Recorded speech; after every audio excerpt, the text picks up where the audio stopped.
श्री श्याम धाम, हम सबको पता है जो श्री श्याम धाम है वो एक राजस्थान में है, खाटू श्याम करके। हम लोग सब वहाँ जाते हैं, वहाँ के दर्शन करने आते हैं, लेकिन हमारे नागपुर में भी एक श्याम धाम है जो कि खाटू श्याम से कम नहीं।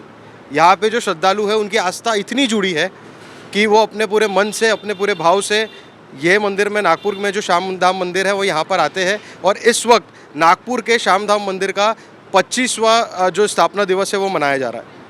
आने वाले समय पे कई कार्यक्रम होंगे, कई भजन संध्या होगी और अलग अलग कार्यक्रम हो गए, अलग अलग भजन संध्या हो गई। इसका जितना है आयोजन किया गया, ये टोटल 3 दिन का उत्सव रहेगा। और इस उत्सव में अलग अलग कार्यक्रम की जो प्रस्तुति है वो श्याम धाम मंदिर अपने भक्तों के लिए यहाँ पे रखने वाला है। तो इस वक्त हमारे साथ में जितने भी श्याम धाम के ट्रस्टीगण हैं, जो भी मैनेजमेंट बॉडी है वो जुड़ चुकी है। और हमारे साथ इस वक्त श्याम धाम के सचिव अग्रवाल जी है। तो हम आपसे ये जानना चाहेंगे कि ये जो कार्यक्रम होने वाले हैं, 3 दिन का जो भी महोत्सव है, तो उसके बारे में आप थोड़ी जानकारी दीजिए कि कौन कौन से कार्यक्रम, कौन कौन से दिन है और भक्तों की कितनी व्यवस्था यहाँ आपने की गई है और कितने भक्त एक समय पे यहाँ पे आ सकते हैं। श्याम धाम का ये प्राण प्रतिष्ठा महोत्सव है और ये जिसमें कि रजत महोत्सव है ना। 25 साल तो बाबा के धाम को पूरे हो ही गए, ये 26वां साल हमारा है।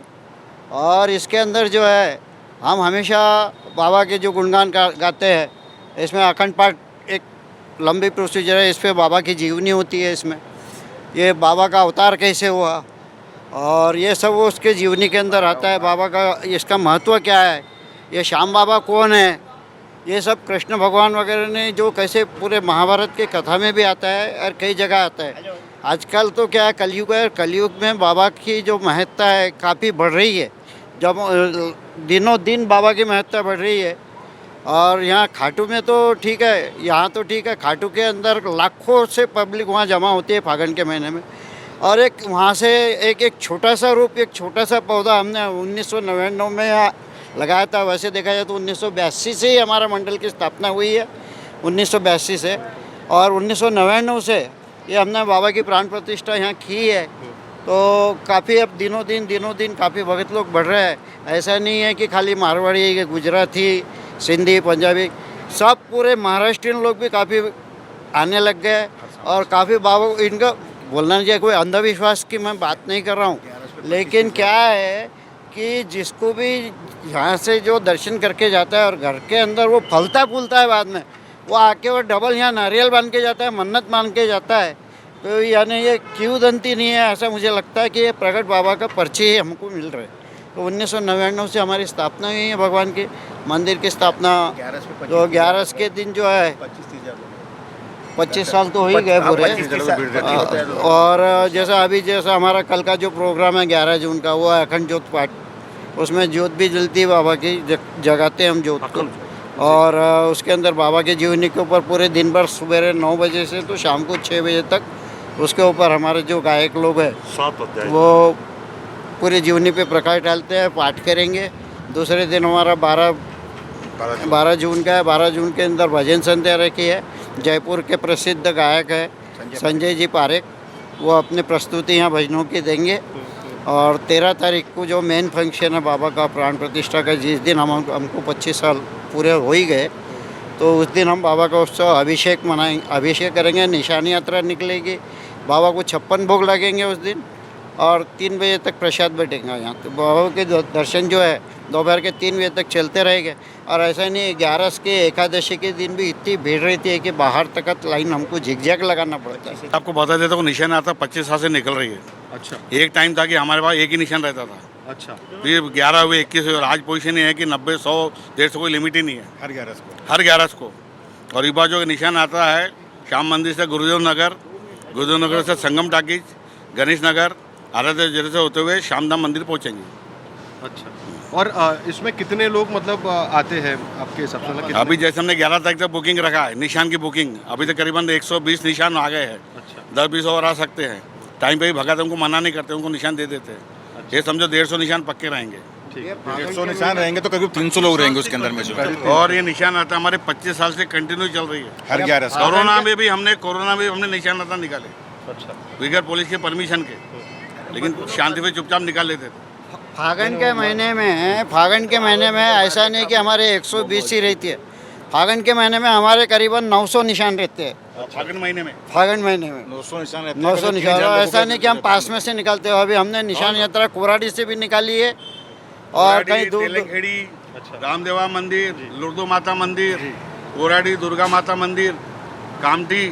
संडे को यदि ये निशान आता है, संडे को एकादशी आती है, तो हम दूर दराज की लेते हैं और भगत खुशी से शामिल होते हैं। और वो निशान आता है कम 350-400 भगत रहते हैं। मैं आपसे एक चीज़ पूछना चाहूँगा कि जैसे जो यहाँ पे पूरा डेकोरेशन हो रहा है अभी 3 दिन के उत्सव के लिए, तो मतलब वो क्या थीम है उसकी और कहाँ से लोग आए हैं केसरिया- और कैसा, मतलब क्या आप फूल का डेकोरेशन कर रहे हैं या उसके बारे में थोड़ा केसरिया थीम है। कलकत्ता से श्रृंगार करने वाले आए हैं। बाबा का दरबार कलकत्ता से जो श्रृंगार करने वाले वो सजाएंगे।